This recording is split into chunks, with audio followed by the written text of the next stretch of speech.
J'aimerais lire dans Marc, chapitre 16, à partir du verset 9. C'est un texte tellement glorieux. Il porte sur la résurrection.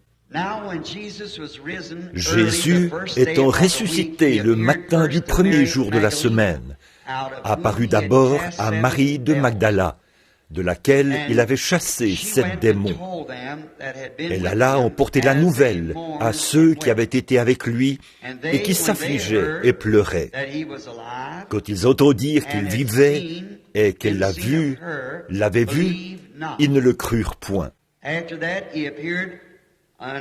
Après cela, il apparut sous une autre forme à 2 d'entre eux qui étaient en chemin pour aller vers la campagne. Ils revinrent l'annoncer aux autres, qui ne les crurent pas non plus. Plus tard, il apparut aux 11, pendant qu'ils étaient à table, et il leur reprocha leur incrédulité et la dureté de leur cœur, parce qu'ils n'avaient pas cru ceux qu'il avait vus ressusciter. Puis il leur dit, « Allez par tout le monde et prêchez la bonne nouvelle à toute la création. Celui qui croira et qui sera baptisé sera sauvé, mais celui qui ne croira pas sera condamné. Voici les miracles qui accompagneront ceux qui auront cru. En mon nom, ils chasseront les démons, ils parleront de nouvelles langues, ils saisiront des serpents.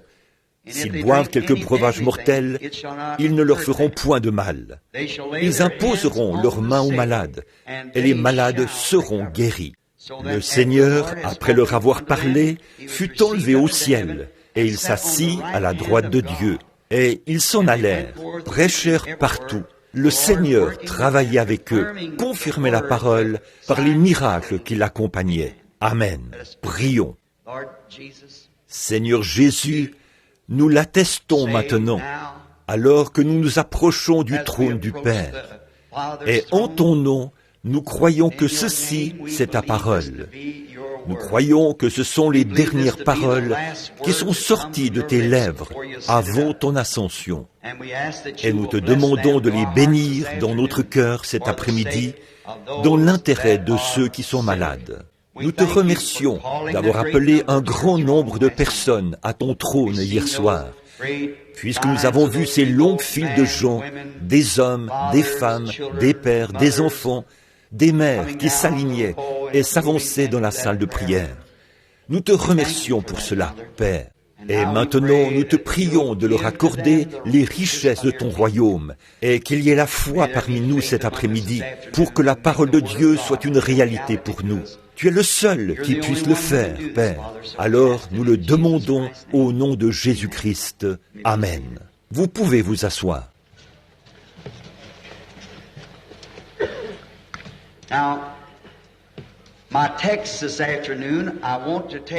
Maintenant, mon sujet, ce que je veux aborder cet après-midi, a l'air un peu étrange.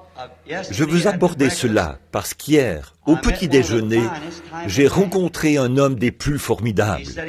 Il est assis derrière moi en ce moment. C'est un avocat. Nous parlions du procès. Ce n'était ni plus ni moins qu'une parodie de procès ou quelque chose du genre qu'avait subi notre Seigneur. Et je suis convaincu qu'il serait plus indiqué que cet homme se tienne ici pour illustrer cela au regard des tribunaux du pays. Parce que j'ai parlé de lui depuis que je l'ai rencontré. Et on me dit que c'est un excellent avocat. Alors je sais qu'il lui ferait subir un procès équitable. Comme Jésus n'a jamais eu un bon procès, il est la parole. Nous sommes tous d'accord là-dessus. Il est la parole. J'ai donc lu sa parole. Et nous allons passer la parole en procès cet après-midi. La parole est en procès. L'affaire est la suivante. Les promesses de la parole de Dieu contre le monde. Et le chef d'accusation, c'est la rupture de promesses. Et je pense que le procureur représente toujours l'État. Je pense que c'est ça. Et Satan, c'est le procureur. Il représente le monde dans ce procès. Et le défendeur, c'est Dieu. Le témoin de la défense, c'est le Saint-Esprit. Ainsi, je veux que l'Église, l'Assemblée, soit à la fois juge et jury. Que le procès s'ouvre maintenant, alors que le rideau se lève sur la scène et que nous l'observons depuis là où nous sommes assis.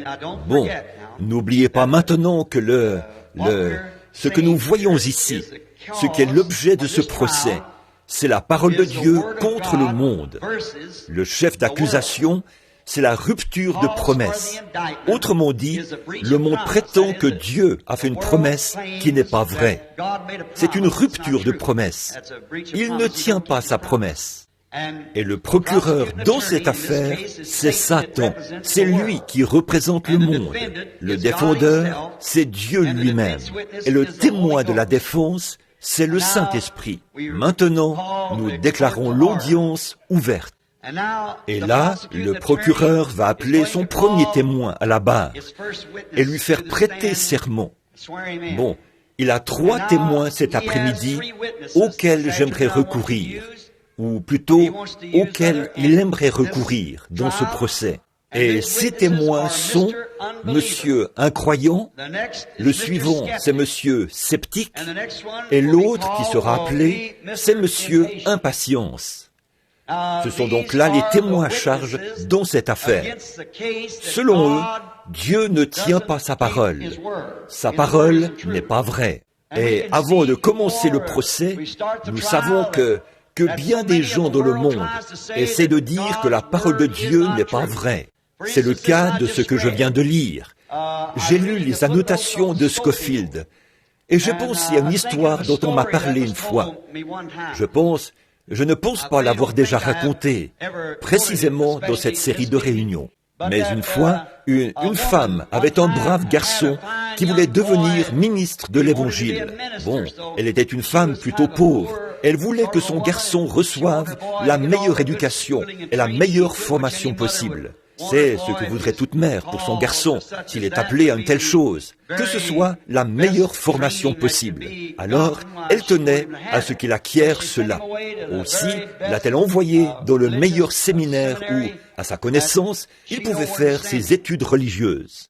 Eh bien, il était là-bas depuis près d'1 an, et un jour, sa mère est tombée gravement malade. Elle était vraiment mal en point. Et on n'arrêtait pas de l'appeler et de lui envoyer des télégrammes. Elle vivait seule. Il était question qu'il revienne à la maison parce qu'elle avait attrapé une grippe très sévère qui avait tourné en pneumonie double. Elle souffrait de congestion pulmonaire et elle se mourait. Son cœur était dans un très mauvais état. Donc, le brave médecin faisait tout ce qu'il pouvait pour sauver la vie de la femme. Mais son état empirait constamment. Alors le médecin a envoyé au jeune homme un télégramme qui disait « Soyez prêts, faites une réservation de vol. Vous pourriez devoir venir voir votre mère à tout moment, puisqu'elle semble être à l'article de la mort. » Alors le garçon, tout bouleversé, a fait ses bagages et s'apprêtait à prendre l'avion. Et aussitôt, un autre télégramme est arrivé de la part de sa mère. « Ne viens pas, fiston, je suis rétabli. » Alors, environ 1 an plus tard, ou 6 mois plus tard, je crois, il est retourné chez lui. Après avoir salué sa mère, ils se sont mis à causer ensemble. Il a dit, « Maman, il y a une question qui me trotte encore dans la tête. » Il a dit, « Quand tu étais gravement malade, a-t-il dit, tu ne m'as jamais écrit pour me donner les détails. Tu as simplement dit que tu t'étais rétabli, et tu ne m'as jamais donné les détails de ce qui s'était passé. » Elle a dit, « Fiston, vois-tu là-bas au bas de la rue, juste à l'endroit où se trouvait l'ancienne épicerie? Oui, il y a un groupe de gens qui adorent là, dans ce petit bâtiment. Oui, a-t-il dit, je me souviens d'eux, ce sont des pentecôtistes. » Elle a dit, « Oui, c'est exact. » Elle a dit, « Quand j'étais à l'agonie, a-t-elle dit, une brave dame est venue me voir. Elle a dit, « Ma sœur, nous étions à une réunion de prière, et là, nous avons appris que vous étiez gravement malade, et que votre fils était parti en formation au séminaire pour devenir ministre de l'Évangile. Pendant que nous étions en prière, le Seigneur nous a révélé que nous devrions venir prier pour vous. » Et j'ai dit, eh bien, elle a dit, ce serait très bien. Elle a dit, est-ce que ça vous dérangerait que notre pasteur vienne prier? J'ai dit, eh bien, certainement pas, madame. J'en serais ravi. Et je dis, Alors, ils ont fait venir le médecin dit que ce serait en ordre. Le pasteur est donc venu et a lu ce passage de l'Écriture, ici dans Marc, chapitre 16. Puis il a dit, c'est ce que dit la Bible. Il a donc imposé les mains à la femme, a prié et est parti. Elle a dit qu'elle s'est rétablie, a-t-elle dit. Oh, a-t-il dit, maman. Elle a dit, n'est-ce pas merveilleux, fiston? Pense-y. Oh, a-t-il dit, maman, ça n'a certainement rien à voir avec ta guérison. Il a dit, il se peut que certains médicaments que le médecin t'avait administrés auparavant n'aient pas produit leur effet sur le champ. Et elle a dit, non, fiston, le médecin avait arrêté de me donner des médicaments depuis 2 jours. Il avait dit qu'il n'y avait plus rien à faire. Il m'avait juste mis sous assistance respiratoire. Il avait dit qu'il n'y avait plus rien à faire. Mon état empirait constamment. Oh, a-t-il dit, maman, ce n'était pas ça. Il a dit, tu vois, ces gens-là sont des illettrés. Il a dit, en réalité, ils ne comprennent pas. Ils se contentent de lire la Bible. Et il a dit, tu vois? Elle a dit, eh bien, ne sommes-nous pas censés croire la Bible, fiston? Oh, bien sûr. Il a dit, maman, nous sommes censés la croire. Mais a-t-il dit, tu sais, à l'école, a-t-il dit, nous avons appris que ce passage qu'il a lu dans Marc 16, à partir du verset 9, n'est même pas inspiré. Eh bien, a-t-elle dit, gloire à Dieu. Elle a dit, maman, tu te comportes comme ces gens-là. Il a dit, eh bien, quelle idée. Elle a dit, eh bien, chérie, j'y pensais justement. Il a dit, à quoi pensais-tu? Elle a dit, si Dieu a pu me guérir avec cette partie de la parole qui n'est pas inspirée, que ferait-il avec celle qui l'est vraiment? Donc, alors, nous croyons qu'elle est inspirée.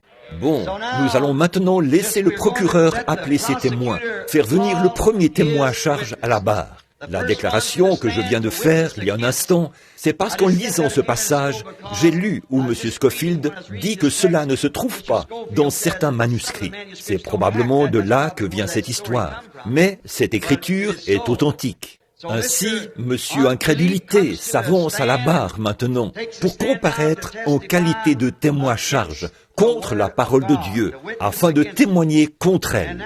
Bon, c'est lui qui est le premier témoin à comparaître. Nous voyons maintenant qu'après avoir prêté serment, là, il fait la déposition selon laquelle les promesses de la parole de Dieu ne sont pas entièrement vraies. Or, tous ces témoins que le procureur fait comparaître prétendent être des croyants. Ils prétendent tous être des croyants, ou en donnent une preuve. Nous n'aurions jamais assisté à de telles réunions si nous n'étions pas des croyants. Donc, ils disent qu'ils sont des croyants. Et la déposition que fait Monsieur Incrédulité contre la parole de Dieu, c'est qu'il prétend que Marc 16 n'est pas vrai. Ça ne peut absolument pas être vrai. En effet, il déclare qu'il était malade depuis un certain temps. Et là, il témoigne que ça fait un certain temps qu'il est malade et qu'il était allé à une soi-disant réunion du Saint-Esprit, où les gens imposaient les mains aux malades. Il prétendait qu'ils étaient guéris. Il était donc allé dans cette ligne de prière. Et là, il avait été très malade depuis un certain temps.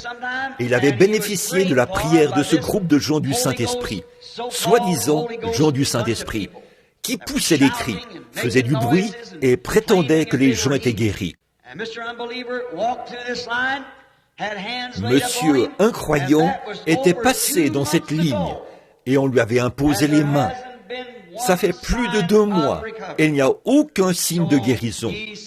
Alors, il déclare que dans la parole de Dieu, cette partie-là n'est pas vraie. Maintenant, le procureur fait donc asseoir son premier témoin et fait venir son prochain témoin là-bas. Le témoin suivant s'avance. C'est Monsieur Sceptique. Il se tient là-bas et prête serment. Là, il prétend qu'il est un croyant et qu'il avait appris qu'il y avait dans la ville une église dont le pasteur était intègre, un soi-disant homme pieux, selon l'assemblée. Cet homme croyait en l'écriture, selon ses dires. Il priait pour les malades et les oignait d'huile. Il a lu le chapitre de la Bible qui s'y rapporte, dont Jacques, chapitre 5, verset 14. Quelqu'un parmi vous est-il malade? Qu'ils appellent les anciens de l'Église et que les anciens prient pour eux en les oignant d'huile. La prière de la foi sauvera les malades et Dieu les relèvera. Alors, il dit qu'il y est allé, puisqu'il était un homme malade, qui avait été rejeté sous prétexte qu'il ne guérirait jamais de la fièvre ondulante dont il souffrait. Le médecin lui avait dit qu'il ne pouvait pas s'en remettre, que c'était impossible pour lui. Il a donc pris Dieu aux mains et il a rencontré ce soi-disant pasteur pieux, dont toute l'assemblée rendait toutes sortes de témoignages relatifs à leur guérison et tout. Ce pasteur pieux a prié pour lui et l'a oint d'huile, selon la parole de Dieu. Il n'a pas douté de la sincérité de cet homme, et il n'a pas douté de la sincérité de l'assemblée. Mais le pasteur a exécuté l'ordre exactement comme le dit la Bible. Il l'a oint et a prié pour lui. Ça fait plus de 6 mois, et il n'y a pas le moindre signe de guérison. Il donne donc ce témoignage. Maintenant, le second témoin quitte la barre. Alors, le procureur fait venir son prochain témoin, qui est Monsieur Impatient. Il le fait venir et il prête serment pour témoigner contre la parole de Dieu, qu'elle n'est pas vraie. Cet homme s'avance et prétend qu'il est un croyant et qu'il lisait un jour dans Marc chapitre 16, ou plutôt dans Marc chapitre 11, à partir du verset 22, où Jésus lui-même, il prétend qu'il avait une Bible qui avait des passages en rouge et que ces passages en rouge sont les paroles de Jésus lui-même. Et que dans cette Bible, qui a des passages en rouge, dans Marc chapitre 11, Jésus a parlé et il a déclaré ceci: « Ayez foi en Dieu, car en vérité, je vous le dis, si vous dites à cette montagne, jette-toi dans la mer, et que vous ne doutez pas, mais croyez que ce que vous avez dit arrivera, vous le verrez s'accomplir. » Et lui, il était estropié, dit-il ici, depuis bien des années, depuis qu'il était jeune garçon. Il était perclus des pieds. Il était obligé de marcher avec des béquilles. Il a donc accepté cela comme la parole infaillible de Dieu. Et il a dit dans son cœur, comme il le prétend, dans sa déposition maintenant, il a dit « Je marcherai ». Il a accepté la parole de Jésus-Christ. Il a dit qu'il marcherait parce que Jésus l'a dit. Si vous dites à cette montagne, ôte-toi de là, après l'avoir dit, quand vous priez, croyez que vous avez reçu ce que vous avez demandé. Vous le verrez s'accomplir. Il a demandé cela, a prié pour cela, a déclaré qu'il recevrait cela. Et ça fait 5 ans maintenant. Il est toujours perclus des pieds et il ne se porte pas mieux. Le procureur s'avance maintenant à la suite de ces témoins qui ont cité 3 différents passages de l'Écriture dans les tribunaux juifs. Il est, lui aussi, un témoin. Il présente comme preuve, tirée de la Bible de Dieu, 3 passages des Écritures que Jésus-Christ aurait apparemment prononcés. Lui qui est le Fils de Dieu, Dieu fait chair, habitant dans un homme, l'infaillibilité. Le procureur s'avance maintenant pour vous dresser son réquisitoire. Maintenant, rappelez-vous, vous êtes le jury et vous êtes le juge. Une fois de plus, le procureur tient donc à vous faire remarquer maintenant, alors qu'il dresse son réquisitoire, que ces gens affirment qu'ils sont des croyants, au même titre que tous les autres. Alors, il prétend aussi, le procureur veut vous faire remarquer qu'il est injuste que Dieu mette dans sa parole des promesses si irréfléchies, alors qu'il ne peut pas les tenir, car il les met à la disposition de ses enfants croyants pour qu'ils se les approprient. Et quand ils se les approprient, ils se couvrent de honte et de raillerie pour s'être appropriés des paroles qui ne sont pas vraies. Bon, selon le procureur. Le fait est qu'il n'a pas tenu les promesses faites à ces 3 témoins. Ces choses qui ont été exécutées en tout point conformément à la parole de Dieu. Et il tient, le procureur tient à vous faire remarquer que dans tous ces 3 cas, Dieu n'a absolument rien fait pour tenir sa parole. Voilà le réquisitoire qu'il vous dresse à l'égard de ces prétendus croyants. De nouveau, le procureur tient à attirer votre attention sur autre chose. Lui, c'est-à-dire Dieu, il a promis que tout est possible à ceux qui croient. C'est ce qu'il a promis. Le procureur tient à vous le faire remarquer. Ces soi-disant croyants ont essayé de s'en tenir à cette parole, et lui, il ne l'a pas tenue. Aussi est-il poursuivi pour rupture de promesse. Une fois de plus, le procureur tient à attirer votre attention sur une autre parole de Dieu. Il prétend être vivant après sa mort. Jésus prétend être vivant après sa mort. Et le procureur tient à vous faire remarquer qu'il n'a vu aucun homme qui a des marques de clous aux mains, des cicatrices partout sur le corps dues aux coups de fouet, et des marques de clous aux pieds. Il n'a pas non plus vu de couronne d'épines sur la tête d'aucun homme. Et pourtant, il prétend être vivant après sa mort. Il prétend également dans Hébreux 13:8 qu'il vit, et ce n'est pas le cas. Il affirme également dans Luc chapitre 17, verset 30, qu'il se révélerait en ces jours où nous vivons maintenant, qu'il sera comme il était jadis. Il prétend aussi, là c'est le procureur qui vous dresse son réquisitoire dans cette affaire, que dans Apocalypse 10, le 7e ange, quand il sonnerait, là c'est l'ange de l'église de Laodicée. Il est censé ramener l'église à la foi des pères. Quand cet ange sonnerait de la trompette, tous les mystères de Dieu s'accompliraient en ce temps-là. Il prétend également que dans Malachie 4, les saints prophètes ont prophétisé qu'il y aurait un prophète qui s'élèverait en ce jour-là pour confirmer ces déclarations. Et rien de tout cela n'est vrai. Il prétend également que les cieux et la terre passeront, mais que sa parole ne passera jamais. Alors là, le procureur a toute une affaire. Il est en train d'en dresser le réquisitoire. Maintenant, il s'en remet à vous, l'auditoire, vous qui êtes à la fois juge et jury. Maintenant, nous avons entendu sa version, nous avons entendu ses témoins, nous entendons ce qu'ils en disent, nous entendons ce que le procureur présente, des passages de la parole, et le réquisitoire qu'il dresse, en se fondant sur ces deux volets.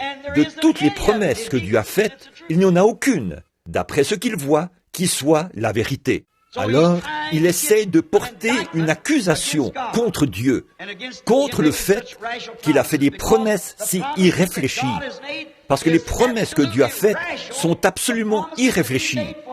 Les promesses qu'il a faites pour ce jour-ci sont absolument irréfléchies. Et il ne les tient pas.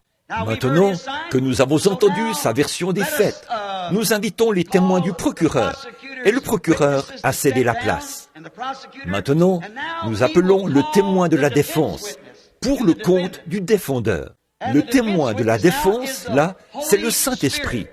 Maintenant, il s'avance et comparaît en faveur du défendeur. Bon, la première chose sur laquelle il veut attirer l'attention de ce tribunal, alléluia, c'est que le procureur interprète mal la parole aux gens, tout comme il l'a fait à Ève au commencement. Rappelez-vous, c'était lui son interprète. Dieu avait dit ce qu'il devait faire. Il n'y aurait jamais eu de mort, de chagrin, ni rien. Mais lui, il est venu et a mal interprété la parole. Ainsi donc, quand l'homme quitte la parole de Dieu, qu'est-ce qui lui arrive? Il n'est pas sous la protection de Dieu. Mais voyez-vous, c'est Satan qui avait interprété la parole à Ève. Elle n'a pas voulu écouter son mari et Dieu, mais elle a accepté l'interprétation du procureur au sujet de la parole. Or, il n'a pas le droit de donner une interprétation. Aucun homme non plus n'a ce droit. Dieu est son propre interprète. Il n'a pas besoin de nous. Il tient sa parole. Nous croyons cela.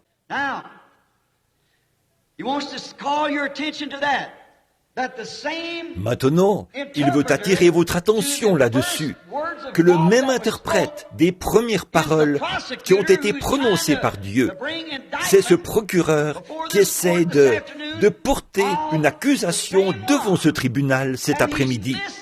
C'est la même personne, et il interprète mal la parole. C'est la première chose que le témoin de la défense tient à dire. Alors, il voulait attirer votre attention sur le fait qu'il était l'interprète d'Ève et qu'il avait mal interprété la parole. Premièrement, il tient à ce qu'il soit clair dans votre esprit que la promesse ne s'adresse qu'aux croyants, pas aux soi-disant croyants, aux sceptiques ou aux incroyants. Elle s'adresse seulement à ceux qui croient. Là, il tient à ce que ce tribunal, le témoin de la défense, le Saint-Esprit, tient à ce que ce tribunal comprenne que ces promesses s'adressent seulement aux croyants. Et dans son contre-interrogatoire, il a dit, ce sont des croyants. Et maintenant, le témoin de la défense lui-même devrait savoir s'ils sont des croyants ou pas, parce que c'est lui qui vivifie la promesse. Maintenant, comment allez-vous vous en tirer? Nous avons un procès très animé en cours. Comment allez-vous vous en tirer? Le Saint-Esprit devrait le savoir, car il est la vie qui est dans la parole. Il est celui qui vivifie la parole. Tout comme votre esprit vivifie votre corps, et que le corps est vivifié par l'esprit. Sans l'esprit, le corps est inerte. Le corps est mort, et la parole est morte sans l'esprit. Il faut l'esprit pour vivifier la parole, pour la faire vivre. C'est lui qui vivifie cette parole. Et il est le témoin de la défense, le témoin du défendeur. Amen. Comment allez-vous vous en tirer? Je tiens à ce que ce tribunal le comprenne très bien, que comme c'est lui qui vivifie, il devrait le savoir. Il vivifie la parole. De nouveau, il veut attirer l'attention de ce tribunal sur la parole de la promesse qui est en cause. Il n'a jamais fixé un temps précis pour leur guérison. Il a dit, la prière de la foi sauvera les malades et Dieu les relèvera. Il n'a pas dit sur le champ. Ils imposeront les mains aux malades et les malades seront guéris. Il n'a jamais dit en un jour, un mois ou une année. Il a simplement dit, ils le seront. Le témoin de la défense tient à ce que vous le sachiez, qu'il n'a pas dit qu'un miracle serait accompli. Il a simplement dit, ils seront guéris. Interprétez correctement la parole. Ils seront guéris. Il n'a jamais fixé un temps précis, et cela à condition qu'ils soient des croyants. Si ce sont des croyants, ils guériront. Ils imposeront les mains aux malades et ils seront guéris. Que ça prenne une semaine, un mois, une année, 10 ans, 20 ans, 50 ans, ils seront guéris. C'est ce qu'il a dit, à condition qu'ils s'accrochent à leur foi. Bon, là, c'est le témoin de la défense. Voici une autre chose sur laquelle le témoin de la défense veut attirer l'attention du tribunal cet après-midi. C'est que la parole est aussi une semence et que la semence doit tomber dans une terre fertile pour être vivifiée. La semence ne peut pas croître sur un rocher. La semence doit recevoir de la fertilité. Et la parole doit tomber dans la foi. C'est ça, la fertilité qui fait accomplir la parole.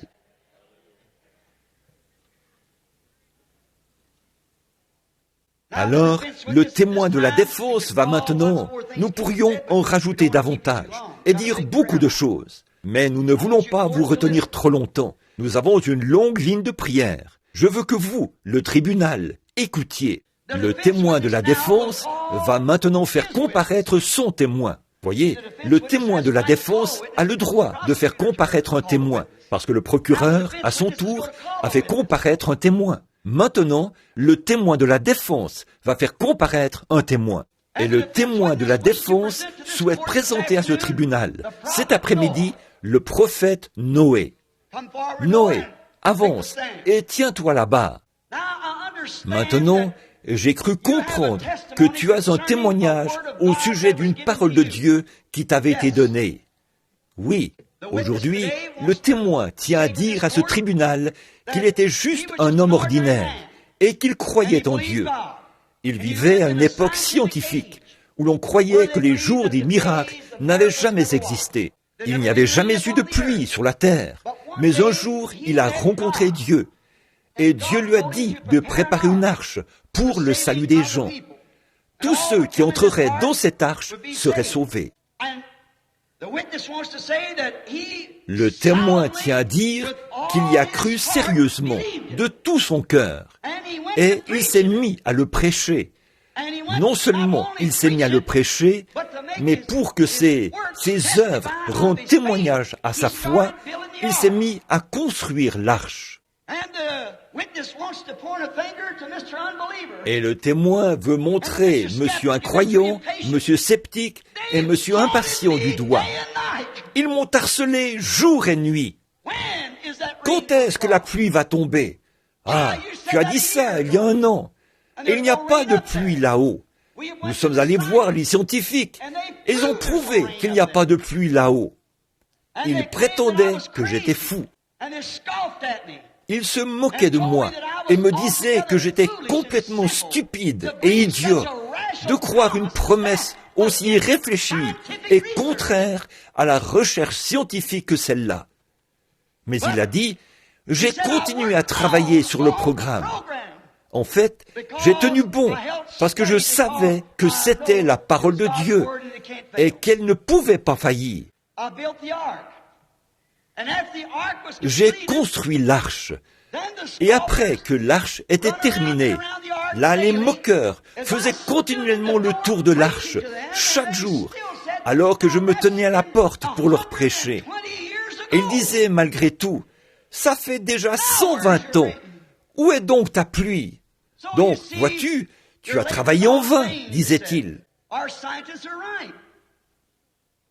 Nos scientifiques ont raison, ça n'existe pas. Tu n'es qu'un vieil idiot de croire une promesse aussi réfléchie que celle-là. Et puis, un certain jour, le matin, j'allais sortir de mon arche. Tout à coup, sans le secours d'aucune main, la porte s'est refermée devant moi et j'étais scellé à l'intérieur. Bon, qu'est-ce qui s'est passé? Alors, j'ai grimpé les échelles que j'avais construites. Je suis monté au sommet et j'ai ouvert la fenêtre. Et je les entendais à l'extérieur. Monsieur incroyant, qui est assis là-bas, monsieur sceptique et monsieur impatient. Il disait, eh bien, que s'est-il passé? Il s'est emprisonné lui-même. Et là, j'ai pensé que la pluie allait sûrement tomber. Et le jour où j'y suis entré, c'était le 27 ou le 17 mai. La porte s'est refermée devant moi. J'ai réuni ma famille et j'ai dit, préparez-vous, la pluie va tomber d'une minute à l'autre.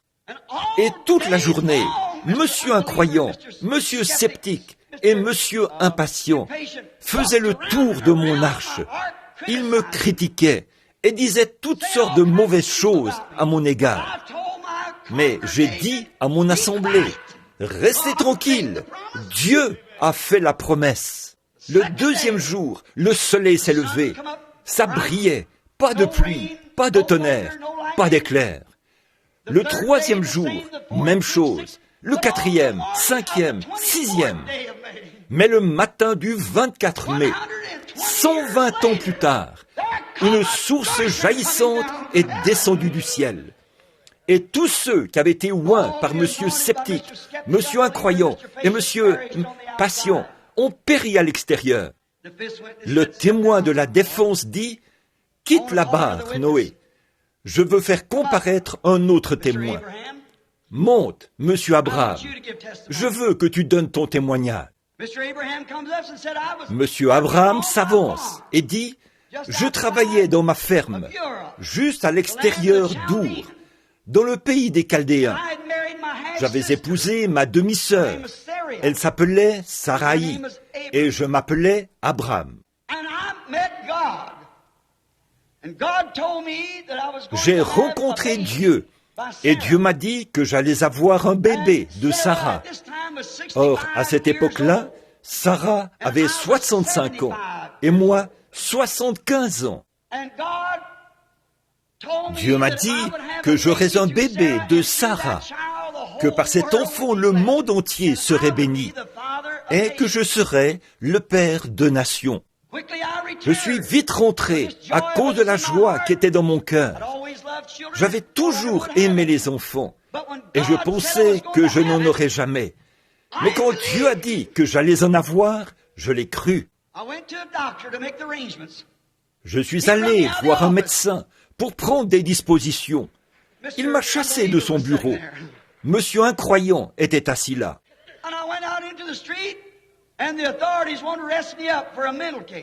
Je suis allé dans la rue et les autorités voulaient m'arrêter pour cause de maladie mentale.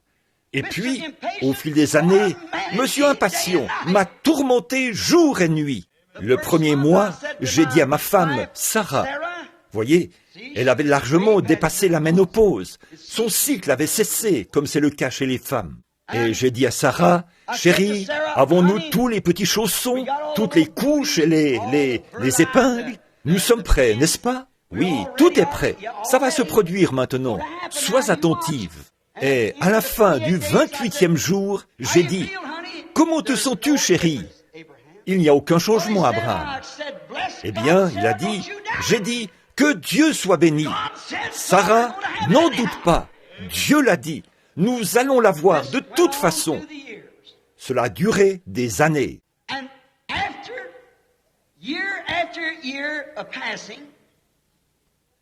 Et comme des années et des années passaient, Monsieur Sceptique, Monsieur Incroyant, tous se moquaient de moi. Mais 25 ans plus tard, le bébé est né. Et là, j'avais 100 ans. Dieu ne m'avait pas dit que j'aurais le bébé le lendemain. Il avait dit que je l'aurais.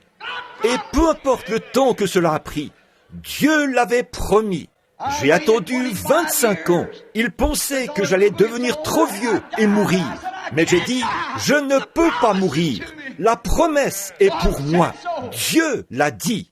Oh, combien Monsieur Moqueur et Monsieur Incroyant, Monsieur Sceptique, Monsieur Impatient venaient constamment. Il y avait au moins des hommes qui disaient, Abraham, Père de nation, combien d'enfants as-tu maintenant? Mais j'ai tenu bon, parce que je n'ai jamais douté de la parole de Dieu par incrédulité. Je savais que Dieu était capable de tenir chaque parole qu'il avait promise. Je ne considérais pas que mon propre corps était usé et que Sarah n'était plus en état d'avoir des enfants. Mais je croyais en Dieu. Il disait, eh bien, ne me semble-t-il pas t'avoir entendu dire que vous auriez un bébé il y a 25 ans? Je l'ai dit il y a 25 ans. Mais Monsieur Impatient, qui est là-bas, a dit, eh bien, 25 ans se sont écoulés. Regarde-toi maintenant. Ta barbe descend jusqu'aux genoux, presque. Regarde, tu es un vieil homme. Je lui ai fait savoir que Dieu ne m'avait pas dit quand j'allais avoir ce bébé. Il avait dit, tu l'auras de Sarah. Et c'était réglé. J'ai tenu bon. Or, la parole n'a jamais dit quand. Elle a dit que cela arriverait. Faisons comparaître un autre témoin rapidement. Nous n'avons pas beaucoup de temps. Nous pouvons en faire comparaître des centaines. Faisons comparaître encore un autre témoin, Moïse. Qu'il rende son témoignage. Eh bien, dit-il, j'avais été formé dans toute la sagesse des Égyptiens. J'étais un professeur de très haut vol. Mais un jour, derrière le désert, alors que j'avais plus de 80 ans, j'ai rencontré Dieu. Et il était sous la forme d'un cygne. Il était un feu ardent dans un buisson. Et il m'a dit qu'il avait entendu les gémissements de son peuple et qu'il s'était souvenu de sa promesse de le délivrer. Et il a dit, je t'envoie. Et j'ai dit, qui suis-je? Je ne sais pas bien parler. Je ne suis pas un théologien. Je ne peux pas y aller. Et il a dit, il te sera donné 2 signes. L'un d'eux sera dans ta main, l'autre sera par un bâton. Et s'il n'écoute pas les voix de ces signes, alors verse de l'eau sur le sol. Elle se changera en sang et ce sera terminé. Quand je suis allé avec le signe que Dieu m'avait donné et que je me suis présenté devant Pharaon, le pasteur Pharaon, il a essayé de faire planer le doute sur mon don. Il a dit, n'importe quel piètre diseur de bonne aventure ou n'importe quel Égyptien peut faire ça. N'importe quel piètre magicien peut faire ses tours. Et il a fait venir 2 hommes du nom de Jean Bresse et Jeannès. Ils ont vraiment imité tout ce que j'ai fait. Mais cela ne m'a pas arrêté, parce que la voix qui m'avait envoyé était une voix scripturaire. Et je m'en tenais à cela. C'était la parole de Dieu. C'était un signe scripturaire et une voix scripturaire, car je me souviens de ma promesse. Et le temps est proche. Il n'avait pas eu de prophète en Israël depuis des centaines d'années. Depuis 440 ans, il n'avait pas eu de prophète en Israël. Mais il a dit, « Je t'envoie pour en être un. » Et il est parti. Et il m'a donné comme signe de revenir et de ramener les enfants à cette montagne. Ça a pris beaucoup de temps, mais je l'ai fait. Je suis resté fidèle à la parole. Et quand Jean Bress et ses imitateurs charnels ont essayé de s'en moquer, je savais que peu importe combien ils pouvaient s'en moquer. Savez-vous que cela se répétera de nouveau dans les derniers jours? Jésus l'a dit. La Bible dit, de même que Jeannès et Jean Bress s'opposèrent à Moïse, de même ces hommes s'opposeront dans les derniers jours. Des imitateurs qui essayent de plagier, de copier. Mais il a dit, je suis resté tranquille, parce que je savais que la voix était une voix scripturaire. Pourtant, eux, ils étaient deux, et lui, tout seul. Mais il y est allé et a fait ce puis il a été démontré que c'était vrai. Il est revenu là, à la montagne que Dieu lui avait indiquée. Quitte la barre, Moïse. Faisons comparaître rapidement un autre témoin, Josué. Josué a dit, quand nous étions tout près du pays, nous sommes arrivés à Kadès Barnéa. Et Moïse, le serviteur de Dieu, est allé prendre un de chaque tribu, un de chaque dénomination. Et il a dit, allons explorer le pays. Nous y sommes allés, 2 d'entre nous, et nous avons ramené la preuve que le pays était bon. Ils en avaient la preuve. Ils étaient de vrais pentecôtistes. Donc, ils sont revenus avec la preuve que le pays était bon.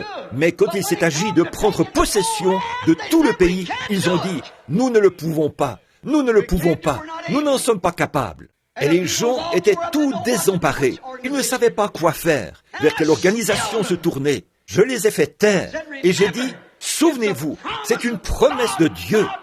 Dieu a dit, je vous ai donné ce pays. Et ce que Dieu promet, il le fera. J'ai tranquillisé les gens. Le lendemain, ils ont demandé, allons-nous partir? Le surlendemain, allons-nous partir? 40 ans se sont écoulés, mais nous avons pris possession du pays. Un autre témoin, rapidement. Puis j'appelai Ésaïe à la barre. Ésaïe, voudrais-tu témoigner en tant que témoin de la défense et plaider en faveur de la défense pour le défendeur? Oui, je le veux. J'étais un prophète confirmé. Ce que j'ai dit, ce n'était pas... Je ne savais pas ce que je disais, mais Dieu a fait accomplir ce que j'avais dit. Tout le monde s'est mis à croire cela. Toute l'Église, ils se sont mis à croire cela. Un jour, une chose étrange est arrivée. Le Seigneur Dieu m'a dit, Israël cherche des signes, et je veux qu'il le fasse. Mais je vais leur donner un super signe. Et ce sera pour un super âge. Quand ils auront des super marchés, des super jets et des super tout, je vais leur donner un super signe. Une vierge concevra. Comme j'étais un prophète confirmé, chaque jeune vierge a préparé de petits chaussons et tout. C'est elle qui allait avoir ce bébé. Oui, monsieur, c'est elle que Jéhovah avait appelée. Il s'est passé toutes sortes de choses. Oui, monsieur. Eh bien, là, on s'attend à ce qu'elle, ma fille, conçoive. Un-t-elle pensait que ce serait celle-ci? Chaque fille s'attendait à la voir. Les années ont passé. Certains se sont grattés la tête et ont dit, ce vieux faux prophète. Mais c'est 800 ans plus tard. Il n'avait pas dit quand elle concevrait. Il avait dit qu'elle concevrait. 800 ans plus tard, une vierge a conçu. Maintenant, pour le dernier témoin, si vous voulez bien m'excuser, puis-je être le dernier témoin? Ce n'est pas en ce temps-là, dans la Bible, c'est maintenant. Permettez-moi d'être le prochain témoin pendant quelques minutes, avant de commencer la ligne de prière. Écoutez attentivement. J'aimerais donner un témoignage en sa faveur.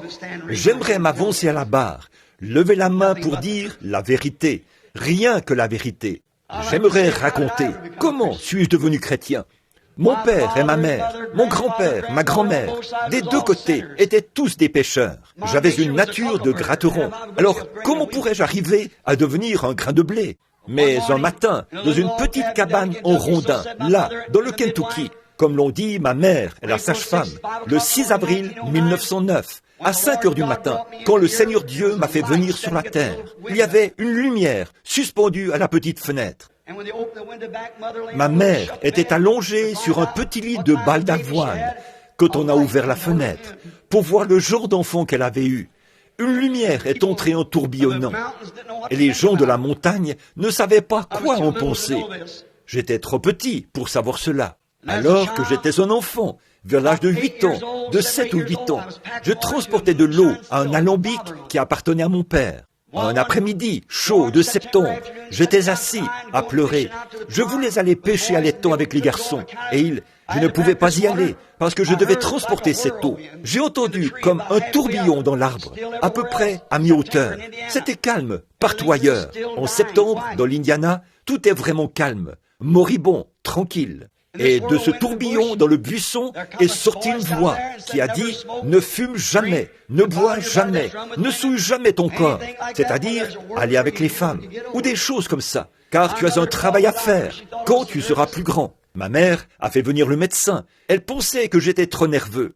Une semaine plus tard, j'ai vu le pont municipal dans une transe, comme j'appelais cela. J'ai vu le pont municipal enjamber la rivière Ohio et j'ai vu 16 hommes y perdre la vie. 22 ans plus tard, le pont municipal a été construit au même endroit et 16 hommes y ont perdu la vie.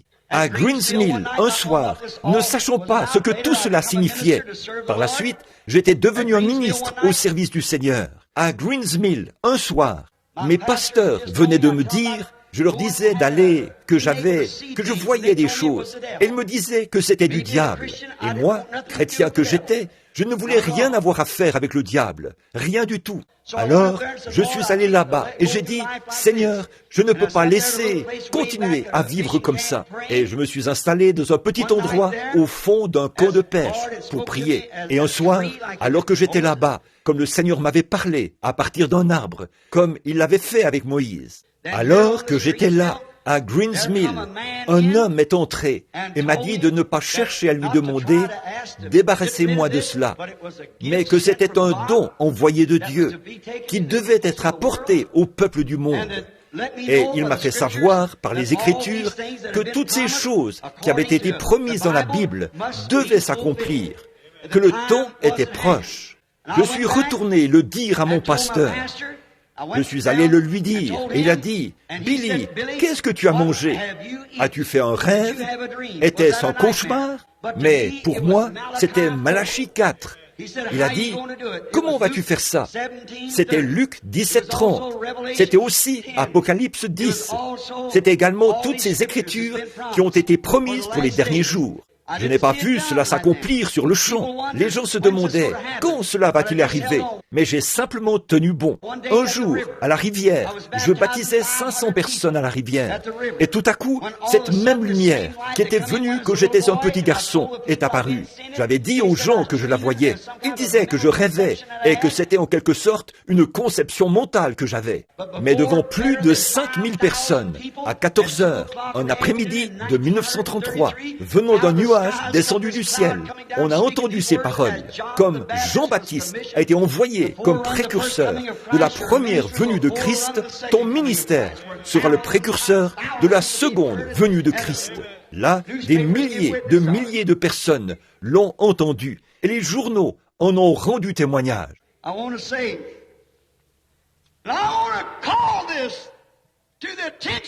Je tiens à dire et je tiens à attirer l'attention de ce procureur aveugle qui est à la recherche d'un homme qui aurait des marques d'épines et de clous et tout. Ce n'est pas ce qui est dit. Ce n'est pas ce genre de promesse qui était donnée. Nous lisons ici, dans Luc, chapitre 17, verset 30. C'est Jésus qui parle. Ce qui arriva du temps de Sodome arrivera de même quand le Fils de l'homme sera révélé. Quand il sera révélé, je tiens à attirer votre attention sur ce point pendant quelques minutes. Si vous voulez bien me supporter quelques minutes de plus, soyez vraiment respectueux pendant quelques minutes. Remarquez, Jésus a porté 3 noms. Fils de l'homme, Fils de David, Fils de Dieu. Il avait 3 noms, une seule et même personne, mais il avait 3 noms, tout comme Père, Fils, Saint-Esprit, le seul et même Dieu, 3 attributs. Tout comme moi, ma femme m'appelle son mari. Mes enfants n'ont rien à voir avec moi en tant que mari. Je suis leur papa. Mon petit-fils, qui est assis là-bas, n'a rien à voir avec moi en tant que papa ou en tant que mari. C'est mon petit-fils. Et tout ça, c'est la même personne. Nous remarquons que quand Jésus est venu, il a cherché à se révéler en tant que Fils de l'homme. Ne manquez pas ceci, quand il s'est révélé et qu'il s'est constamment identifié comme le Fils de l'homme. Israël était aveuglé. Il ne savait pas du tout ce que signifiait Fils de l'homme. Mais il disait Fils de David. Là, l'aveugle Bartimée est venu au pas de course et l'a reconnu. David signifie roi. Rappelez-vous, Fils de l'homme, Fils de David, Fils de Dieu, c'est-à-dire Seigneur. Ce Juif a obtenu ce qu'il demandait, parce qu'il a abordé en tant que fils de David, le roi. Il n'était pas sauveur, mais il était roi. Mais quand la femme grecque, la syrophénicienne, l'a abordé en tant que fils de David, il n'a même pas daigné lever la tête. Elle n'avait aucun droit sur lui en tant que fils de David. Il n'était pas fils de David pour cette syrophénicienne. Mais quand elle a dit « Seigneur », là, il s'est retourné. Il était le Seigneur. Voyez, Seigneur, il était Seigneur, pas fils de David pour elle. Bon, pourquoi n'a-t-il pas été reconnu en tant que Fils de l'homme? Le Fils de l'homme était la révélation spirituelle, un prophète. Fils de l'homme signifie prophète. Maintenant, si vous prenez dans vos Bibles Ézéchiel chapitre 2, verset 1, vous verrez qu'Ézéchiel était le prophète, la parole de Dieu pour ce jour-là. Et Jéhovah lui-même l'a appelé le Fils de l'homme. Jéhovah l'a appelé un homme, le Fils de l'homme, au même titre que Jésus s'est révélé en tant que Fils de l'homme. Qu'était-ce? La parole promise de cette heure-là, rendue manifeste, le même Dieu, le Dieu du temps d'Ézéchiel, le Dieu du temps de Jésus, le Fils de l'homme. Il ne l'était pas en ce temps-là. Il était le Fils de l'homme, parce qu'il était venu se révéler à Israël en tant que prophète. Et ils ont rejeté cela. Et pourtant, selon la prophétie, ils étaient censés le recevoir en tant que Fils de l'homme, un prophète, parce que c'était conforme à la parole. Deutéronome 18, 15. L'Éternel, ton Dieu, suscitera un prophète comme moi. Et quand il est venu, il s'est identifié par son ministère comme un homme, pas un fils de Dieu, un fils de l'homme. Dieu est esprit. Il s'est révélé en tant que fils de l'homme, ce qu'il prétendait être. Ils étaient aveugles et ne pouvaient pas voir cela. Mais maintenant, c'est au jour des nations qu'il se révèle, là. C'est le Fils de Dieu, c'est-à-dire le Saint-Esprit. Or, Jésus a dit ce qui arriva du temps de Sodome. Je veux que ce procureur aveugle voie cela. C'est un interprète aveugle de la parole. Il l'a toujours été. Il y injecte ses idées des organisations. Pourtant, il n'en sait rien. Mais alors, rien du tout. Il le fait pour tromper, parce que c'est un trompeur au départ. Jésus a dit ce qui arriva du temps de Sodome, quand le Fils de l'homme sera révélé. Du temps de Sodome, le Fils, qui était Dieu, s'était révélé dans la chair humaine. C'est lui qui avait été appelé une fois Melchisédek, le Père. Melchisédek, en ce temps-là, n'avait ni père, ni mère, ni commencement de jour, ni fin de vie. Qui qu'il ait été, il demeure le même. Jésus avait un père et une mère, mais cet homme-ci n'avait ni père ni mère. Il était apparu à Abraham sous la forme d'un fils de l'homme. Elohim, Jéhovah, l'Église, au terme de l'âge de l'Église, est parvenu au baptême du Saint-Esprit.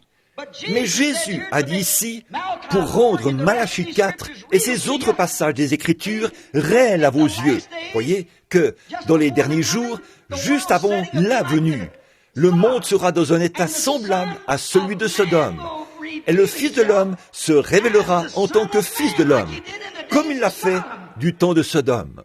Procureur aveugle, ne pouvez-vous pas voir cela? Ces paroles sont vraies. Ce ne sont pas les cicatrices de clous, les marques et les épines. C'est le Fils de Dieu, personnifié dans son Église, en tant que Fils de l'homme. Cela doit accomplir Malachie 4 et tous ces autres passages des Écritures. Je demande au tribunal de prêter une attention particulière à ceci. Fils de l'homme, tout comme Dieu le Père, Dieu le Fils, Dieu le Saint-Esprit. Il s'agit du même Dieu, de trois attributs différents du même Dieu. Là, c'est fils de David, fils de l'homme révélé à ce moment-là en tant que prophète. Fils de David, le roi. Et maintenant, pour l'âge de l'Église, c'est le Fils de Dieu, puisque Dieu n'est pas un homme. Dieu est un esprit. Et le Fils de l'Esprit, c'est le Saint-Esprit. C'est lui qui manifeste l'âge de l'Église. Mais il est promis ici que dans les derniers jours, le Fils de l'homme paraîtra. Procureur aveugle, l'avez-vous saisi?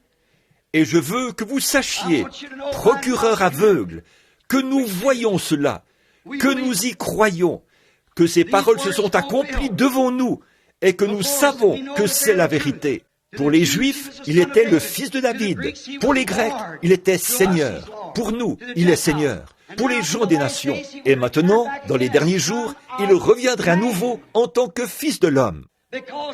Parce que Malachie promet qu'il y aurait un prophète qui se lèverait dans les derniers jours et qui ramènerait le cœur des gens à loin de ces organisations, à la parole originelle, à la foi des pères, à la Pentecôte originelle.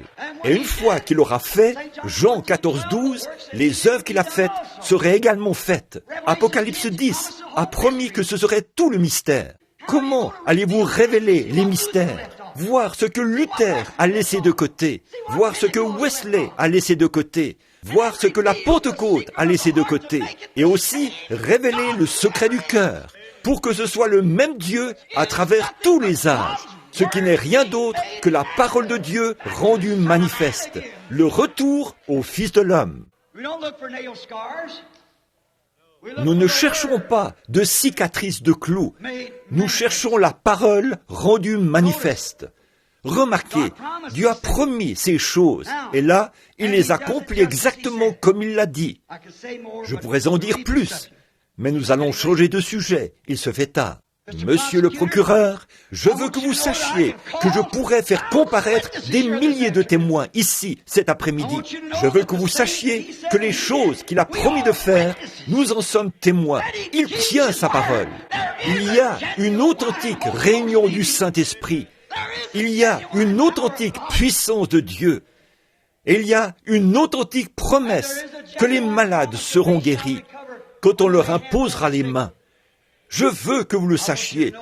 Je veux que vous sachiez qu'il a dit « Ce qui arriva du temps de Sodome arrivera de même à la venue du Fils de l'homme. »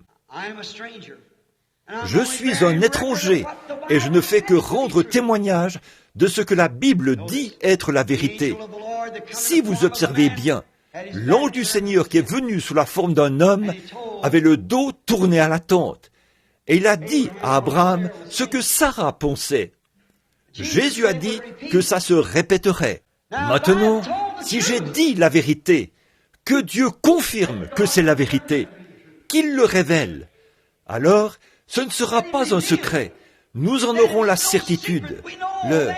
Je laisse à ce tribunal cet après-midi le soin de rendre son verdict, de prendre sa propre décision, que le Dieu qui a fait la promesse, pas pour ce temps-là, elles ont été confirmées, que le Dieu qui a fait la promesse la confirme aujourd'hui, qu'il dise la même chose. Certains d'entre vous, pensez dans votre cœur, priez Dieu pour votre maladie ou votre affliction, et voyez si Dieu révèle le secret du cœur.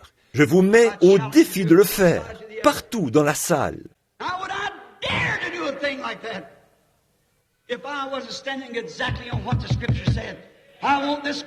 Maintenant, oserais-je faire une chose pareille si je ne m'en tenais pas exactement à ce que dit l'Écriture? Je tiens à ce que ce tribunal voie qu'il est le même hier, aujourd'hui et éternellement, qu'il tient sa promesse. Et il a promis que Jésus-Christ serait révélé dans les derniers jours, en tant que Fils de l'homme. Un homme est assis ici, il souffre d'hémorroïdes. Je ne vous ai jamais vu de ma vie. Si c'est vrai, levez la main. Croyez-vous que je rends témoignage de la parole de Dieu? C'est votre femme qui est assise à côté de vous. Elle souffre aussi. Un kyste à la tête. Si c'est vrai, levez la main. Croyez-vous que Dieu peut me dire qui vous êtes? S'il est toujours la parole connaît le secret du cœur. Vous êtes Monsieur et Madame Hunt. Si c'est vrai, levez la main. Pourquoi ne croyez-vous pas cela? Ici, voici un homme assis juste là, la tête inclinée. Il pleure. Il prie pour lui et aussi pour sa femme. Elle n'est pas ici. Elle n'est pas avec vous cet après-midi. Elle souffre. Pensez-vous que Dieu peut me dire quel est son problème, même si elle n'est pas ici? Croyez-vous cela? Vous croyez? Je vous suis inconnu, n'est-ce pas? Votre femme a un problème gynécologique. Si c'est vrai, levez la main, bien haut, pour qu'il la voie. Vous vous appelez Monsieur Smith. Croyez-vous que Dieu va la guérir? Si c'est bien ça, agitez votre main de haut en bas, comme ceci. Je vous mets au défi de croire que Jésus-Christ est révélé sous la forme de Fils de l'homme, de la chair humaine, à travers le corps de l'épouse. Acceptez son appel. Voici une femme assise ici qui me regarde. Elle souffre d'hypertension. Croyez-vous que Dieu peut me dire qui vous êtes? On vous appelle Daisy. Est-ce vrai? Levez la main. Croyez maintenant de tout votre cœur. Jésus-Christ vous accordera votre désir. Vous voyez, il est le même, hier, aujourd'hui et éternellement. Croyez-vous cela? Voici un homme qui est assis juste ici derrière. Il me regarde. Il a un fardeau sur son cœur. C'est pour son fils. Son fils souffre du diabète. Croyez-vous? C'est votre femme qui s'est mise à pleurer juste à côté de vous. Elle a un fardeau sur son cœur. C'est pour sa sœur. Sa sœur souffre d'un problème cardiaque, une complication. Vous êtes Monsieur et Madame Sickles. Si c'est vrai, agitez votre main de haut en bas comme ceci. Si je vous suis parfaitement inconnu, levez-vous. Levez-vous si je vous suis inconnu et que je ne vous connais pas. Qu'est-ce que c'est? L'accomplissement de la parole de Dieu dans les derniers jours. Monsieur le procureur, je veux que vous sachiez que la parole de Dieu est vraie. Dieu me l'a dit il y a 33 ans. J'ai attendu tout ce temps, mais c'est accompli ici même cet après-midi. Dieu tient sa parole. Il est le même hier, aujourd'hui et éternellement. Que Dieu vous bénisse. Allez-y et recevez ce que vous désirez maintenant. Votre pensée, c'est le jury. Le jury doit prendre sa décision. Et la façon dont vous agirez à partir de maintenant prononcera ou montrera aux gens ce qu'est votre verdict. Est-il coupable ou n'est-il pas coupable? Croyez-vous qu'il n'est pas coupable, qu'il tient effectivement sa parole? C'est nous qui nous écoutons ce fameux monsieur impatient, monsieur incroyant et monsieur sceptique. Mais maintenant, croyez-vous que Dieu tient sa parole? Votre pensée, c'est le jury.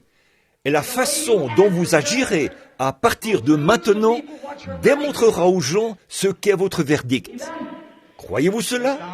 Alors, courbons la tête. Je vous ai dit la pure vérité. Si nous avions le temps de rester ici, il n'y a pas une seule écriture dans la Bible qui ne témoigne de la même chose. J'ai été honnête. Vous savez, parfois, être honnête n'est pas une mince affaire. Mais tant que Dieu se tient là, ce n'était pas facile pour Luther, Wesley ou qui que ce soit d'autre. Ce n'est pas facile pour vous ou pour quelqu'un d'autre qui prend position. Mais cet après-midi, vous devez prendre position. Il n'a jamais dit, il a dit, ils imposeront les mains aux malades et les malades seront guéris. Si vous croyez cela, alors peu importe que cela se produise ici même, que cela se produise la semaine prochaine, que cela se produise dans 20 ans, si vous croyez absolument cela, ça doit arriver. Il y a ici un médecin en ce moment, si j'ai bien compris. Je tiens à le remercier. J'ai été auprès d'une patiente. J'ai été voir sa patiente un peu plus tôt ce matin dans un hôpital. Elle est condamnée à mourir, selon eux. Elle est tellement rongée par le cancer. Et cette petite femme m'a dit, mon chirurgien a assisté à votre réunion et il est d'accord avec vous. Et non seulement cela, frère Branham, je veux aussi que vous sachiez qu'il vous soutient dans la prière à mon égard. Si j'avais besoin de soins médicaux, je voudrais qu'il me soigne. Un homme qui peut faire confiance à Dieu comme ça. Oui, il y en a de tous les milieux, de toutes les professions. Souvenons-nous-en, c'est à vous de rendre le verdict maintenant. Seigneur Jésus, j'ai simplement essayé d'expliquer la parole. Tu as confirmé que c'est la vérité. Tes témoins, nous aurions pu en faire comparaître des centaines, mais nous n'en avons pas le temps. Il y a aussi des mouchoirs qui ont été déposés ici et qui iront aux malades et aux affligés, ici même où le Saint-Esprit rend témoignage que Jésus est toujours vivant. Nous le connaissons par sa vie, la vie qu'il a vécue, les choses qu'il a faites. Oh Dieu, nous prions maintenant, alors que nous imposons les mains sur ces mouchoirs, afin que s'il touche qui que ce soit, qu'il soit guéri. J'offre ma prière avec foi, de concert avec tout ce groupe de croyants, pour tous ceux qui ne peuvent pas être ici. Puissent-ils jouir de la grandeur de Dieu. Ils sont peut-être malades et ne peuvent pas venir. Un pauvre vieux père, assis là, au fond d'une pièce, a tapoté une petite canne blanche cet après-midi, en attendant que ce mouchoir lui soit redonné. Ce bébé, allongé là, à l'hôpital, brûlant de fièvre, tandis que quelqu'un attend qu'on lui apporte le mouchoir. Que la puissance du Dieu Tout-Puissant les accompagne et les oigne de la même onction qui a été dans la réunion cet après-midi. Puissent-ils se rétablir, Seigneur. Nous offrons cette prière en leur nom, parce qu'ils n'étaient pas présents, mais tu es omniprésent. Puisses-tu être là pour confirmer ta parole, au nom de Jésus-Christ. Maintenant, puisse vraiment le Saint-Esprit, pas une émotion, pas une sorte de pseudo-espérance, rendre un authentique verdict dans ce que j'ai appelé le tribunal cet après-midi. Puisse le témoignage de chacun d'eux concorder avec cela, comme ils prennent leur carte de prière et la tiennent dans la main, alors qu'ils traversent l'estrade. Puissent-ils, après avoir été secourus, selon qu'il est écrit dans Marc chapitre 16, ils imposeront les mains aux malades et les malades seront guéris. Alors que ton serviteur élu se tient ici et que nous leur imposons les mains, Seigneur, que cela soit réglé pour toujours. Puissent-ils sortir d'ici si heureux qu'ils oublient qu'ils ont eu des problèmes, parce qu'ils sont convaincus, comme Abraham l'était, que Dieu est capable d'accomplir les promesses qu'il a faites. Nous le demandons au nom de Jésus. Amen.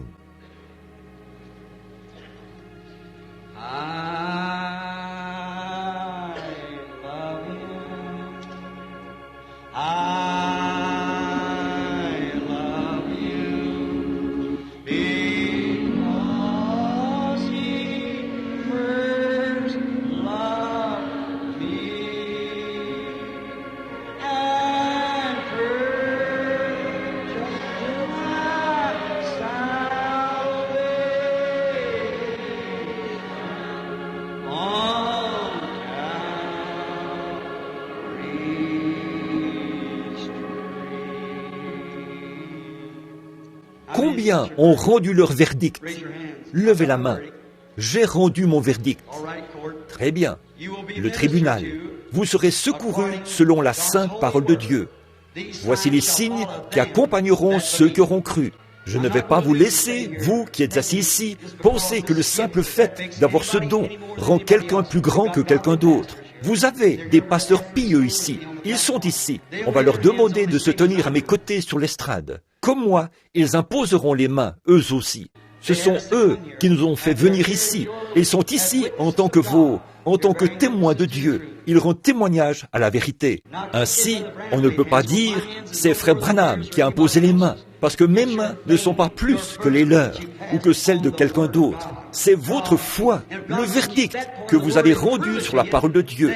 Dieu tient, et si Dieu peut tenir cette partie de la parole et vous prouver cela, alors vous êtes déjà guéris, puisque c'est par ces meurtrissures que vous avez été guéris. Maintenant, je veux que tous ceux qui sont dans cette section-ci et qui ont des cartes de prière se placent de ce côté le long du mur. Maintenant, tous ceux qui sont dans cette section-ci et qui ont des cartes de prière, placez-vous au milieu des allées et faites face à l'arrière dans cette direction. Et tous ceux qui sont dans cette section-ci et qui ont des quarts de prière. Maintenant, cette section-ci, retournez-vous maintenant dans l'autre sens. Avancez maintenant dans ce sens-ci. Tournez dans l'autre sens, parce que je veux une ligne droite. Tous ceux qui sont dans cette section-ci, sortez par ici, retournez par là. Et tous ceux qui sont dans cette section-ci et qui ont des quarts de prière, sortez par ici et retournez par là. Et la ligne de prière va bien fonctionner. Tous ceux qui sont au balcon, qui ont des quarts de prière et qui veulent qu'on prie pour eux, descendez et rejoignez cette autre section à mesure qu'ils avancent. Pendant qu'ils avancent, Vous voulez que j'appelle d'autres ministres? Est-ce que vous êtes prêts à rendre témoignage? Vous tous, est-ce que ça vous convient? Quel est votre verdict dans ce procès? Très bien. Les pasteurs veulent savoir si quelqu'un aimerait communier avec d'autres ministres. Ils veulent que tout ministre ici présent qui croit en Dieu et qui croit en la position des mains sur les malades et dont le verdict cet après-midi déclare que c'est la vérité, soit invité en tant que collègue à venir ici et à prendre place ici sur l'estrade avec nous pendant que nous prions. À tout pasteur qui est rempli de l'Esprit de Dieu et dont le verdict maintenant, c'est que vous croyez qu'il est le même hier, aujourd'hui et éternellement, et que vous croyez que Marc 16, c'est la vérité. Ces pasteurs-ci veulent vous inviter à vous avancer ici maintenant en tant que leurs collègues dans l'Évangile. Avancez ici et tenez-vous sur l'estrade avec nous pendant que nous formons ces lignes de prière pour prier. Juste ici, faites-les monter par ici. Tous les pasteurs dans le bâtiment, quelle que soit votre dénomination, ils m'ont simplement dit de vous le demander. Avancez ici si vous souhaitez venir en ce moment pour former cette ligne de prière pour prier pour les malades, pour imposer les mains aux malades. Combien y en a-t-il ici qui vont bien maintenant et qui n'ont pas besoin qu'on prie pour eux, mais qui sont des croyants? Levez la main. Me promettez-vous aussi que vos prières nous accompagneront, nous les pasteurs, pendant que nous prions pour ces gens? Et si c'était votre mère qui se tenait là? Et si c'était votre femme? Et si c'était votre frère ou votre sœur? Rappelez-vous, c'est la mère de quelqu'un, c'est le frère de quelqu'un, c'est la sœur de quelqu'un, c'est le garçon ou la fille d'une mère, c'est la parenté de quelqu'un. Et nous devons faire aux autres ce que nous voudrions qu'ils fassent pour nous. Maintenant, j'aimerais que chacun de vous soit respectueux et en prière. Et comme il se peut qu'ils aient déjà fini de former leur ligne maintenant, afin de pouvoir s'avancer, j'aimerais que les ministres viennent ici maintenant et forment 2 rangs juste de ce côté-ci de l'estrade, juste ici en haut et là en bas comme ceci, qu'ils forment 2 rangs pour que les gens y passent. Je vais remettre ce micro en place. Monsieur Borders va se tenir ici pour diriger les chants. C'est ça, 2 rangs de haut en bas, comme ceci, pour que les gens... Maintenant, que chacun d'entre vous qui est en rang fasse clairement savoir à Satan, le procureur, que votre décision est prise. Vous avez rendu le verdict selon lequel vous croyez que Marc 16 est la parole de Dieu et que c'est la vérité, et vous passez dans cette ligne pour qu'on vous impose les mains. À partir de maintenant, vos actions prouveront ce qu'a été votre verdict. Levez la main et dites « Je le promets à Dieu ». Vous tous qui êtes dans cette ligne. Maintenant, prions. Notre Père Céleste, cet après-midi, ces gens ont été considérés comme un tribunal. Seigneur, j'ai le sentiment que tu as eu un vrai procès. Pilate ne t'a pas fait subir un bon procès. Il avait de faux témoins, mais tu as bravé le faux témoignage. Le témoin de la défense, le Saint-Esprit, est venu et a confirmé la parole devant les gens. Tu as eu un procès équitable. Et les gens ont pris leur décision. Ils ont rendu leur verdict, comme ils disent. Et ils s'avancent pour prouver au monde qu'ils croient que ta parole est vraie. Elle a été mal interprétée. Certains d'entre eux disent « Je veux te voir faire ceci, je veux te voir faire cela. » Ce n'est pas conforme à ta parole. La parole dit « Ils seront guéris ». Et nous avons amené des témoins sur l'estrade pour prouver que c'est ce que tu as dit. Tu fais les choses à ta manière. Maintenant, je te prie, Père, d'accorder ces bénédictions cet après-midi aux gens en tant que ton serviteur, de concert avec tous tes autres serviteurs, qui sont des centaines ici. Nous offrons notre prière pour ces gens. Loin ces braves pasteurs, Seigneur. Si le sceptique venait à passer par là, ou l'incroyant, ou monsieur impatient, ou n'importe lequel de ces critiques, ces moqueurs qui ont été dans tous les âges, s'ils passent auprès de ces gens, puisse ce tribunal, cet après-midi, faire retentir son témoignage contre eux. Quant à Noé, ce qui arriva du temps de Noé, ce qui arriva du temps de Sodome, les deux ont connu la destruction. Combien bien, ils s'en sont moqués et on en rit. Mais cela n'a rien changé. Les croyants s'en sont tenus strictement à la parole. Et nous sommes prêts à nous en tenir à la parole cet après-midi, Père. Je me joins à tes autres pasteurs ici pour imposer les mains à ces gens. Que la puissance du Dieu Tout-Puissant, qui est présente maintenant, comme nous le savons, pour confirmer la parole, guérisse chacun d'eux par Jésus-Christ, notre Seigneur. Amen. Frère Roy, si tu veux bien venir sur l'estrade, que toutes les têtes soient inclinées maintenant, que tout le monde prie et chante. Si vous ne priez pas, chantez, crois seulement. Alors que vous passez ici, croyez simplement et passez. Peu importe ce que vous direz ou ferez, ça ne dépend que de vous. Si vous voulez crier, criez. Et si vous voulez partir, peu importe ce que c'est, croyez simplement en Dieu. Partez et dites, c'est réglé dans mon cœur. Exactement comme si vous alliez au baptistère pour vous faire baptiser. Si vous y croyez, cela règle la question. Vous êtes un chrétien tant que vous croyez. Pas vrai? Et vous serez guéris tant que vous croyez. Prions tous maintenant. Très bien, frère Borders.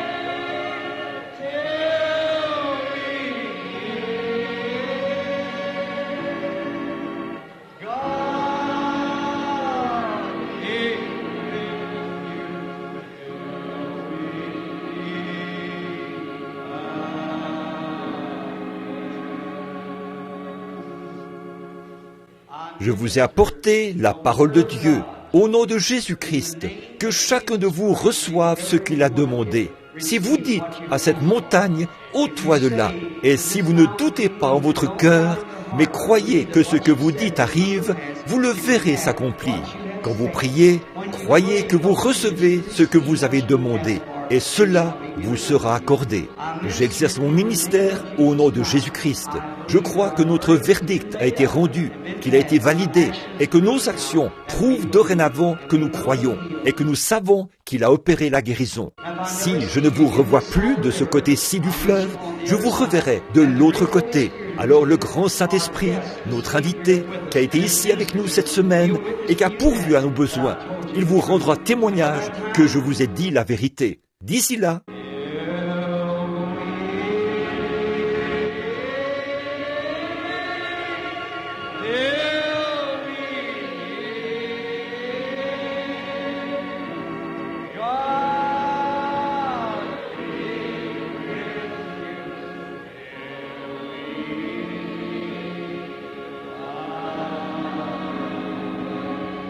courbons la tête maintenant, très tranquillement et doucement.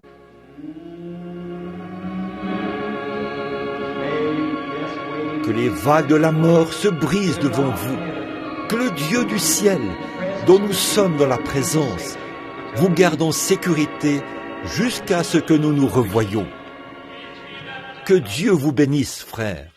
Je vous apprécie.